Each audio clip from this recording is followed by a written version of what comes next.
Hey everybody, it's time to do day 4 of the daily Bible reading from the Christian Standard Bible. It's put out by Holman. It used to be called the HCSB and now it's just the CSB if you're looking for it as an acronym in maybe your electronic Bible or something. But I really like the verbiage of it. It's really, to me, when I put it side by side with the King James Version, it's kind of closest to that, even closer sometimes than the New King James Version. I really like to read from the Living Bible, the New Living Bible, when I'm just reading for pleasure. But I do like to study with like 4 different versions up, and this is one of the versions that I keep up whenever I'm studying. And so I'm kind of thrilled to be starting this journey of reading through the daily readings in it with you guys. So let's get started. Day 4.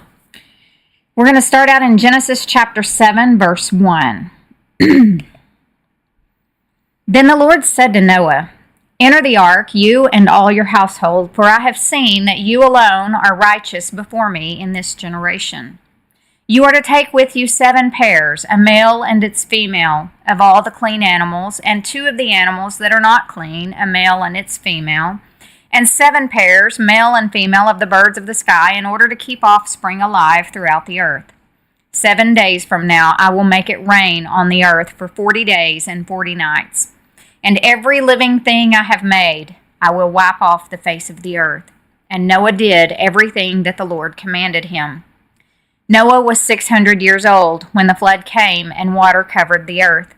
So Noah, his sons, his wife, and his sons' wives entered the ark because of the floodwaters.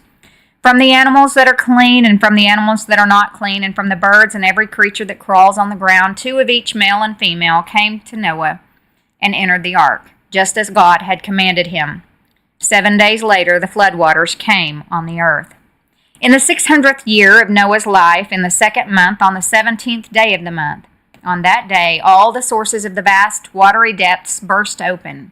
The floodgates of the sky were opened, and the rain fell on the earth for 40 days and for 40 nights. On that same day, Noah and his 3 sons, Shem, Ham, and Japheth, entered the ark along with Noah's wife and his 3 sons' wives. They entered it with all the wildlife according to their kinds, all livestock according to their kinds, all the creatures that crawl on the earth according to their kinds, every flying creature, all the birds and every winged creature according to their kinds. 2 of every creature that has the breath of life in it came to Noah and entered the ark. Those that entered, male and female of every creature, entered just as God had commanded him. Then the Lord shut him in. The flood continued for 40 days on the earth. The water increased and lifted up the ark so that it rose above the earth. The water surged and increased greatly on the earth, and the ark floated on the surface of the water. Then the water surged even higher on the earth, and all the high mountains under the whole sky were covered. The mountains were covered as the water surged above them more than 20 feet. Every creature perished, those that crawl on the earth, birds, livestock, wildlife, and those that swarm on the earth, as well as all mankind. Everything with the breath of the Spirit of life in its nostrils, everything on dry land died. He wiped out every living thing that was on the face of the earth, from mankind to livestock, to creatures that crawl, to the birds of the sky, and they were wiped off the earth. Only Noah was left, and those that were with him in the ark. And the water surged on the earth 150 days. God remembered Noah, as well as all the wildlife and all the livestock that were with him in the ark. God caused a wind to pass over the earth, and the water began to subside. The sources of the watery depths and the floodgates of the sky were closed, and the rain from the sky stopped. The water steadily receded from the earth, and by the end of 150 days, the water had decreased significantly. The ark came to rest in the 7th month, on the 17th day of the month, on the mountains of Ararat. The water continued to recede until the 10th month. In the 10th month, on the 1st day of the month, the tops of the mountains were visible. After 40 days, Noah opened the window of the ark that he had made, and he sent out a raven. It went back and forth until the water had dried up from the earth. Then he sent out a dove to see whether the water on the earth's surface had gone down. But the dove found no resting place for its foot. It returned to him in the ark because water covered the surface of the whole earth. He reached out and brought it into the ark to himself. So Noah waited 7 more days and sent out the dove from the ark again. When the dove came to him at evening, there was a plucked olive leaf in its beak. So Noah knew that the water on the earth's surface had gone down. After he had waited another 7 days, he sent out the dove, but it did not return to him again. In the 601st year, in the first month, on the first day of the month, the water that had covered the earth was dried up. Then Noah removed the ark's cover and saw that the surface of the ground was drying. By the 27th day of the second month, the earth was dry. Then God spoke to Noah, "Come out of the ark, you, your wife, your sons, and your sons' wives with you. Bring out all the living creatures that are with you, birds, livestock, those that crawl on the earth, and they will spread over the earth and be fruitful and multiply on the earth." So Noah, along with his sons, his wife, and his sons' wives, came out. All the animals, all the creatures that crawl, and all the flying creatures, everything that moves on the earth, came out of the ark by their families. Then Noah built an altar to the Lord.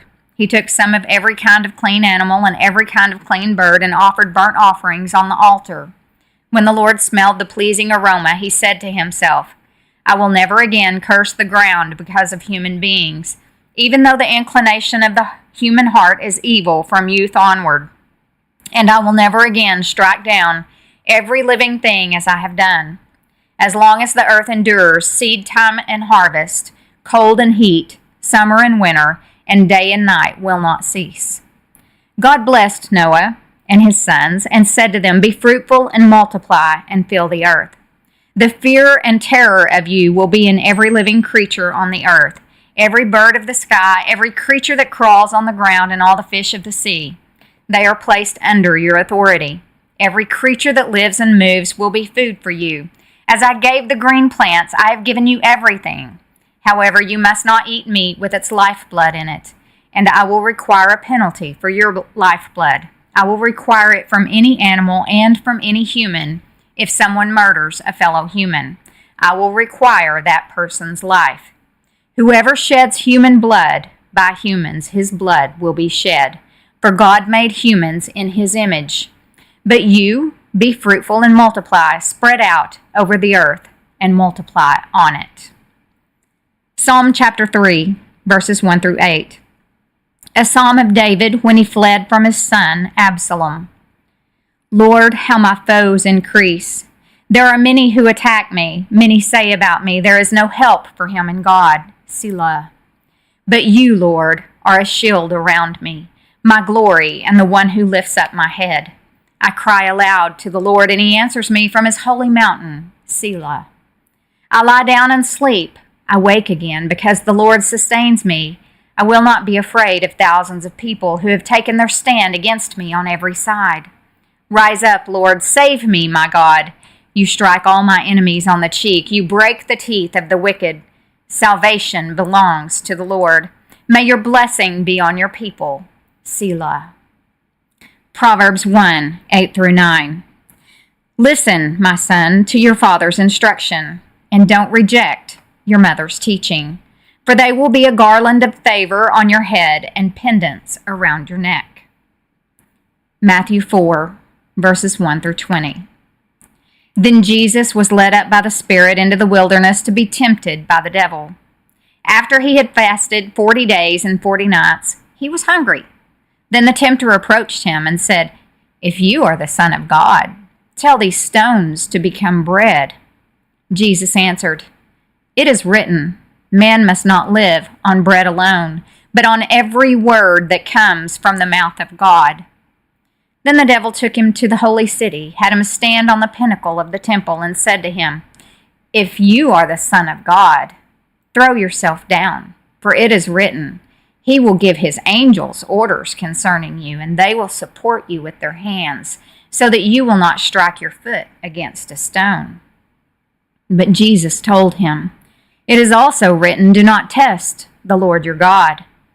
Again, the devil took him to a very high mountain and showed him all the kingdoms of the world and their splendor. And he said to him, I will give you all these things if you will but fall down and worship me." Then Jesus told him, "Go away, Satan, for it is written, 'Worship the Lord your God and serve only him.'" Then the devil left him, and angels came and began to serve him. When he heard that John had been arrested, he withdrew into Galilee. He left Nazareth and went to live in Capernaum by the sea in the region of Zebulun and Naphtali. This was to fulfill what was spoken through the prophet Isaiah. "Land of Zebulun and land of Naphtali, along the road by the sea, beyond the Jordan, Galilee of the Gentiles, the people who live in darkness have seen a great light. And for those living in the land of the shadow of death, a light has dawned."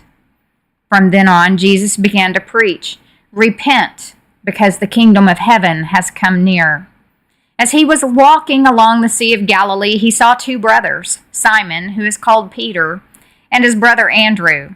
They were casting a net into the sea, for they were fishermen. "Follow me," he told them, "and I will make you fish for people." Immediately they left their nets and followed him. I love the fact that all throughout the Gospels, when Jesus is talking to Peter, who is also, was known as Simon, he renamed him Peter, which means rock. And Simon, can't remember what it meant, but it's just like when your mom and dad were talking to you and if your middle name came out, you were in trouble. Well, when Jesus called him Simon, he was in trouble for something. But when he was, being relatively good or whatever, his name was always Peter. Jesus would call him Peter. And I think that's funny. So if you hear me giggle during the New Testament readings, whenever Simon or Peter comes up, that's why. It's just one of those things, it makes me think Jesus may have been Southern or something, because those middle names, you got to have, X number of syllables that you say whenever you're getting on to somebody. So it's just kind of fun. That concludes day 4, and I will see you tomorrow. Thanks for joining in.